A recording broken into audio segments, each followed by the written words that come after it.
Good morning students, this is Neha Jain from Shiv Jyoti Educational Group Kota. Exercise 1.2. Now just see the first question. Write down a pair of integers whose sum is -7. हमको ऐसा pair of integers लिखना है जिसका sum क्या है, -7 है. This is the A part. Sum is -7. You have to write the pair of integers जिसका सम क्या -7 है. बार बार मैं सम को एम्फेसाइज कर रही हूँ. यहाँ पे सम दे रखा है, मतलब जो बीच में मैथमेटिकल ऑपरेशन आप यूज करेंगे that should be a sign of plus. यदि यहाँ पे आपने, भले आपका आंसर करेक्ट आ रहा है but you have not place the sign of plus, then your answer is absolutely wrong. So will just see over here. हमको अब क्या करना है, एक पैर निकालना है. तो हम कैसे लिख सकते हैं, -3 प्लस -4. ओके, अब सपोज करो यदि डायरेक्टली आपने इसको ऐसे लिखा होता -3 -4, you can see that in both the cases answer क्या आएंगे, सेम आएंगे. In both the cases answer come out to be the same. यहाँ पे भी -7 आएगा और जब आप इसको भी सॉल्व करोगे तो आपका आंसर -7 आएगा. But this one is absolutely wrong. ये रॉन्ग है. क्यों रॉन्ग है, क्योंकि हमको क्या बोला था कि हमें एक ऐसा पैर बनाना है जिसका सम -7 है. मतलब बीच में जो हमारा साइन होना चाहिए, मैथमेटिकल ऑपरेशन जो होना चाहिए वो एडिशन का होना चाहिए. Is it clear? So -3 plus -4 which is equals to -7. तो ऐसे आप बहुत सारे पैर्स बना सकते हैं. As for an example, -6 plus -1, इसको भी आप कैलकुलेट करेंगे तो आपका आंसर क्या आएगा, -7 आएगा. सो दिस इज द वे. तो बेसिक चीज़ आपको ये याद रखनी कि यदि यहाँ पे सम दे रखा है तो आपको बीच में प्लस लगाना पड़ेगा. यदि यहाँ पे डिफरेंस दे रखा है तो यहाँ पे साइन आपकी माइनस की होनी चाहिए. Is it clear? Okay, now just see children the next B part that the difference is -10. अब सम की जगह हम यहाँ पे डिफरेंस लेंगे. Okay, that is difference is -10. Just see the B part children. Difference is -10. मतलब जो बीच में आप साइन लोगे वो माइनस का लोगे. तो हम कैसे लिख सकते हैं, -20 ओके -10. तो जब आप इसको कैलकुलेट करेंगे, डिफरेंस बोला है इसलिए हमने यहाँ पे साइन माइनस का लगाया है. यदि आपने इसको -20 प्लस 10 लिखा होता, if you have just written in this manner that is -20 plus 10, तब भी आपका आंसर तो -10 आएगा. But this is still wrong method. चूंकि डिफरेंस बोला है इसका मतलब आपको यहाँ पे माइनस का साइन यूज करना है. ओके, सो -20 माइनस इंटू माइनस क्या हो जाएगा, प्लस. तो -20 plus 10, so your answer is -10. So in this manner difference के लिए भी आप बहुत सारे पैर्स लगा सकते हैं. आप यहाँ पे क्या यूज कर सकते हैं, मतलब ये वाला नंबर ऑब्वियसली बड़ा होना चाहिए, -30 ले सकते हो, -20. तो जब आप इसको सॉल्व करोगे तो -30 minus into minus plus, so again -30 plus 20 कितना हो जाएगा, -10. Is it clear students? Now just see the next question children. Question number 4. Just go through it. Fill in the blanks to make the following statements true. आपको क्या करना है, fill in the blanks करना है to make the statements true. So just see the some questions that we will solve over here. Question number 4. Just go through it. Just try to solve on your own. Just see question number 4. Question number 4, just see the second part. Okay, there are number of parts are there but you will just use the selected parts, other you can just practice on your own. So -53 plus dash is equals to -53. अब इसका मतलब क्या है कि हम -53 में क्या add करेंगे कि हमारा आंसर -53 आ जाए. It's quite easy. क्या कर सकते हैं, जो नंबर है वही आ रहा है, जो इंटीजर है वही आ रहा है, that is -53 plus 0 is equal to -53। इसका मतलब जब आप -53 में 0 को प्लस करेंगे तो आपका आंसर -53 आएगा। Okay, now just see the next part over here children. Just see the fourth part now. Question number fourth part क्या दे रखा है? 13 plus -12 plus dash is equals to 13 plus -12 plus -7। आपको ब्लैंक को फिलअप करना है।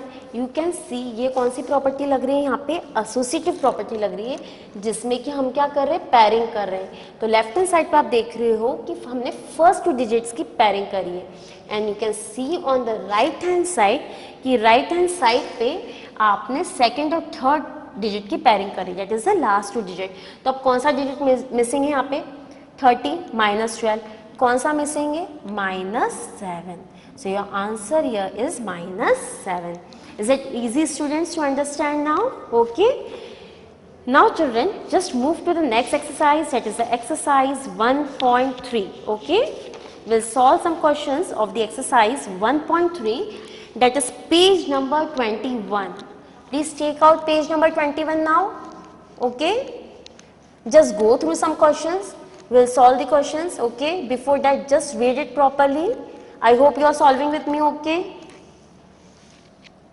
If you are solving, this will make much easier for you to solve the questions, okay? Now just see children, page number 21, exercise 1.3. Now just see the first question. Find each of the following products. अब हमको क्या करना है? Product find करना है। पर product find करने से मतलब ये नहीं है कि आपको डायरेक्टली क्या करना है? मल्टीप्लाई करके लिखना है। क्योंकि हमने इंटीजर्स में क्या पढ़ी है? प्रॉपर्टीज पढ़ी है। That means you have to apply the properties wherever it is applicable. जहाँ पे भी आप प्रॉपर्टीज को यूज कर सकते हैं वहाँ पे आपको प्रॉपर्टीज को यूज करना है। Is it clear? Otherwise simple multiplication तो हम रूटीन लाइफ में करते ही हैं। So just see question number first, G part. Question 1, G part, what is that? That is 9 into -3 into -6। आपको क्या फाइंड आउट करना है? प्रोडक्ट फाइंड आउट करना है। जैसे कि हमने प्रॉपर्टीज पढ़ी है तो हम यहाँ पे प्रॉपर्टीज को लगा सकते हैं। That is minus into minus क्या होता है? प्लस होता है। So first of all will just find the product of this 2 numbers, that is 9, 3 6 क्या होता है? 18 होता है, और माइनस इंटू माइनस क्या हो जाएगा? प्लस हो जाएगा। तो 3 6 18, और 18 9 क्या होता है? 162। So in this way you have to use the properties. हम एक और एग्जाम्पल लेते हैं। just see the J part over here. See the J part. What is there? -3 into -6 into -2 into -1। तो हम दो की पेयरिंग करके हम we can solve it. Again you can see minus into minus क्या होता है? प्लस होता है। तो पहले इन दोनों का प्रोडक्ट फाइंड कर लेते हैं। 3 6 18, माइनस इंटू माइनस प्लस हो गया, it will remain as it is. Similarly ये also minus into minus is plus. Okay, so 2 1 2, so 18 2 36। So this is the answer. Okay, now just see children, next question. Just see question number 3, second part. We'll solve question number 3, second part, which is very much easy. Just read the question. So just see question number 3. We'll solve the second part of it. Okay, second part, that is the A1 -22. First of all go through the question. क्या दे रखा है आपको? Determine the integer whose product with -1 is -2। आपको एक ऐसा integer find out करना है कि जब आप उसका -1 से प्रोडक्ट करोगे तो आपका आंसर क्या आना चाहिए? -22। तो हम क्या कर सकते हैं कि हमको यह आंसर मिल जाए? तो ये हमारे पास -1 है। यदि हम इसको सिर्फ 22 से मल्टीप्लाई कर दें so we will get the answer as -22। तो हमारा आंसर क्या हो गया 22। क्या पूछा गया है आपसे कि -1 से आप जब मल्टीप्लाई करोगे तो आपका आंसर क्या आना चाहिए -22। तो यहाँ पे मिसिंग नंबर क्या है, आपको पता है कि माइनस इंटू प्लस क्या होता है, माइनस होता है। That means this 22 when you will just multiply by -1 you will get the answer is -22. Okay, now just see children, that is the question number 6. Question number 6 of this exercise. Just go through it well, read it properly. I will just make you understand the concept. Question number 6. Now, a certain freezing process requires that the room temperature be lowered from 40 degrees Celsius at the rate of 5 degree Celsius every hour. क्या दे रखा है कि जो freezing process चल रहा है, जैसे कि सपोज करो आपके रूम में एसी लगा हुआ है और इनिशियली उसका टेम्परेचर है 40 degree Celsius, just suppose it. अब क्या बोल रहा है कि पर आवर जो है टेम्परेचर क्या होता जा रहा है, कम हो रहा है। हम एसी क्यों चलाते हैं, ताकि रूम का टेम्परेचर क्या हो, डाउन हो और अच्छे से कूलिंग हो। तो हर घंटे में कितना टेम्परेचर डाउन हो रहा है, डेट इज 5 डिग्री सेल्सियस से टेम्परेचर क्या होता जा रहा है, कम होता जा रहा है। अब फाइनली क्या पूछा गया है, what will be the room temperature 10 hours after the process begin. मतलब यदि फ्रीजिंग प्रोसेस स्टार्ट हो चुका है तो 10 आवर्स के बाद फाइनल टेम्परेचर रूम का क्या होगा। तो इस क्वाइट ऑब्वियस है कि यदि 40 डिग्री सेल्सियस है तो टेम्परेचर कम होता जाएगा, तो हम उसको कैलकुलेट कर सकते हैं। तो हमें इनिशियल टेम्परेचर क्या दे रखा है, सपोज करो क्या दे रखा है, what is given in the question, that the initial temperature is equals to 40 degree Celsius. ये हमारे पास इनिशियल टेम्परेचर है। अब पर आवर टेम्परेचर कितना कम हो रहा है, that is the temperature drop per hour is equals to 5 degree Celsius. मैंने आपको पहले भी लास्ट क्वेश्चन में बताया कि जब भी ड्रॉप होता है, कोई चीज ड्रॉप हो रही है, टेम्परेचर कम हो रहा है, तो हम उसको नेगेटिव साइन से क्या करते हैं, शो करते हैं। Now you have to calculate the temperature after 10 hours, कि 10 आवर्स के बाद फाइनली उस रूम का टेम्परेचर क्या होगा। So we can just write that temperature after 10 hours when the freezing process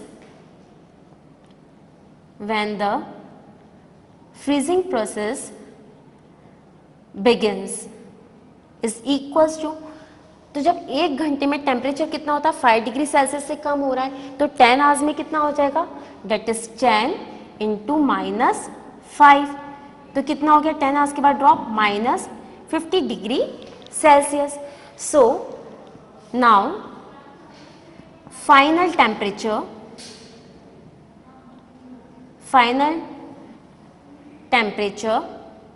is equals to, क्या करोगे आप, इनिशियल टेम्परेचर और फाइनल टेम्परेचर को क्या करेंगे, ऐड करेंगे।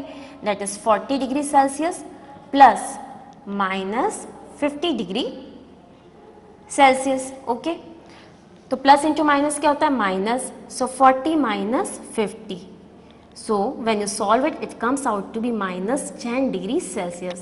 So final room temperature after 10 hours is equal to -10 degrees Celsius. Is it clear, students?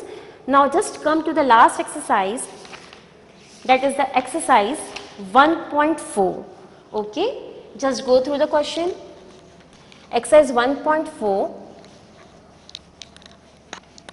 I hope you are solving, students. Now just see exercise 1.4. Exercise 1.4, page number 26. Page 26. Now just see question number first. Evaluate each of the following. You have to just evaluate the values for the given question. So question number first, just see the E part. Question first, E part, 13 divided by -2 plus 1. This is the question. तो 13 क्या रहेगा, as it is रहेगा। According to the BODMAS rule सबसे पहले क्या solve करेंगे, आप bracket solve करेंगे. सो -2 + 1, सो 13 डिवाइडेड बाई -2 + 1 कितना होगा, दैट इज -1. तो जब आप 13 को -1 से डिवाइड करोगे तो इस साइन को आप ऊपर शिफ्ट करते हो, that is towards the numerator. तो आंसर क्या आएगा आपका -13. Okay, now just see the next part children.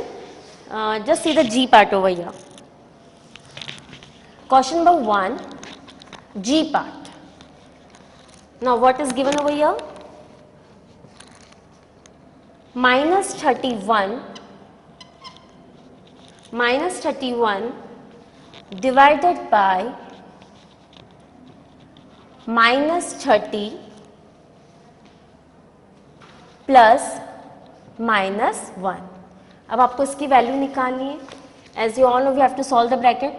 So -31 divided by, open the bracket, -30 plus into minus is minus, that is -1. So -31 divided by -30 -1, both are negative, that means you have to add it. So it will be -31. जब दोनों ही negative होते तो sign भी क्या आती है, negative. Now you can just cut it down, -31 upon -31, which comes out to be 1. So this is the required answer. So children, whatever the concepts I've just told you, I hope you understood it well. Process. Thank you.